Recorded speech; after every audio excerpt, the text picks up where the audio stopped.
I don't personally believe that Satan is omniscient or omnipresent. And frankly, never ascribe the divine attributes of God onto Satan. And so if he's not omnipresent, how does he carry on a worldwide work? The answer is through principalities, powers, dominions, and rulers. In the Gospels, there are numerous accounts of people who are demonized or possessed by the devil who confront Jesus. And where he is, he sort of brought them out. They were intimidated by him. They were threatened by him. And they pled with him not to cast them into the abyss. And in fact, he would cast them out of the people that they possess. So we know possession is a real thing. Jesus believed in it. Jesus dealt with it. And that was not just for the time of Jesus, because in the book of Acts, Jesus' followers, his disciples, his appointed representatives also had confrontations with demons. Does it take a demonic oppression or possession to convince people that Satan and his demons are real? Ask any police agency in the world and they would say no. Satanic cults are on the rise. Or simply put, churches or groups of people gather to worship their god, Satan. Much of their activity is absolutely unmentionable. But we must warn you, even as we just scratch the surface, the information is shocking. Ted Gunderson is retired from the FBI. His 28-year career included being senior special agent in charge, directing 700 employees at an annual budget of $22.5 million. He has authored a book entitled How to Locate Anyone, Anywhere Without Leaving Home, and has authored this 2-volume set entitled Corruption, the Satanic Cult Drug Network, and Missing Children.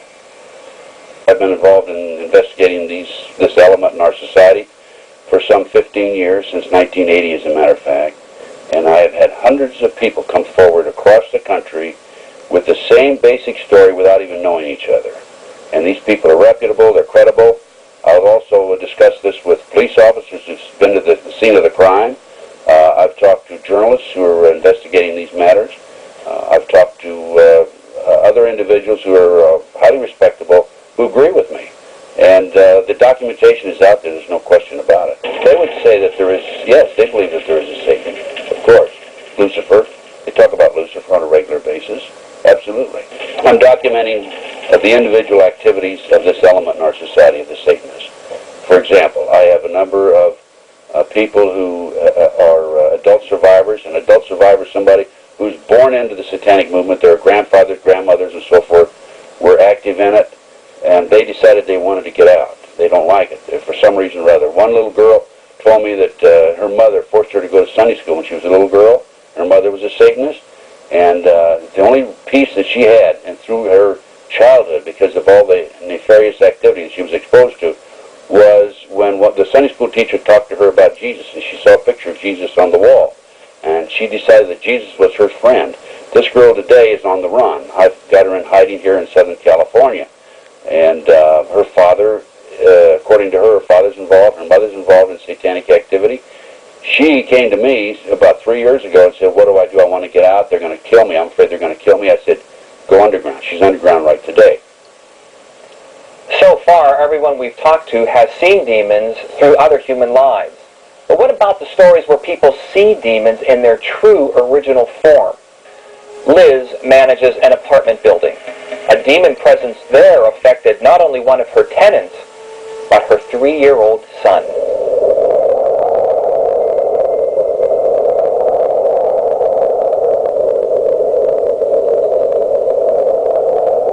Well, first of all, I'm an apartment manager. And so a couple who lived next door to my apartment wanted to move into a 2-bedroom, and I had to do a walkthrough with them to just check the apartment out while they were moving out. When we were in the hallway, I noticed there was a piece of paper taped to the wall with a cross on it, and I asked her, what is this paper doing on the wall? She said, well, you're the first one that's asked me that question, and I don't know if I should really tell you, because you might think I'm strange, but it was a metaphysical window.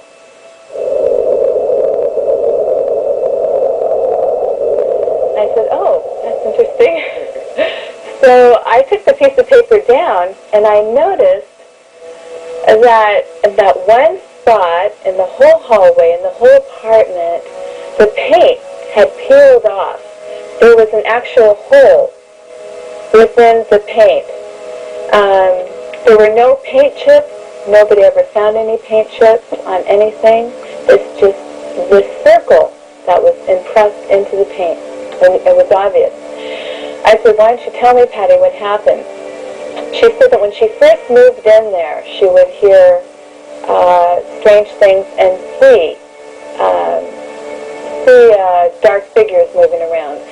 When she married her husband, his background is a Buddhist and into the New Age religion. I really don't know what that all means. He went around the apartment trying to deliver the apartment from the spirit, and he would burn tarragon. I'm not understanding the significance of that, but it didn't work.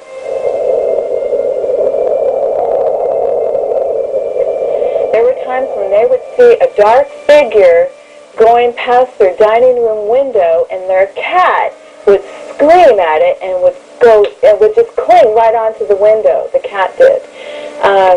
They saw a dark figure several times in their bedroom, and the husband kept trying to do everything he could in his power to get rid of it.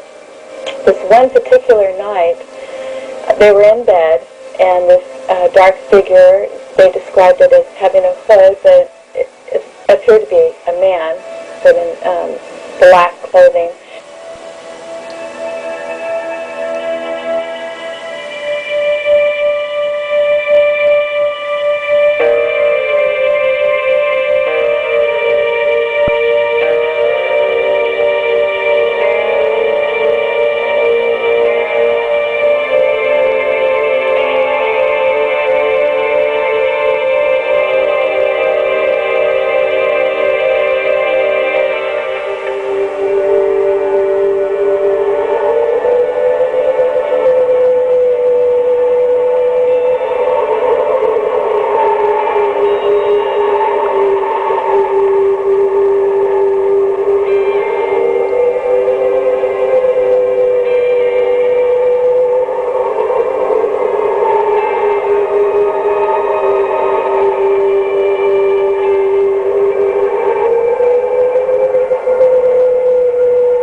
Okay, honey, well, lay back down. It's the middle of the night.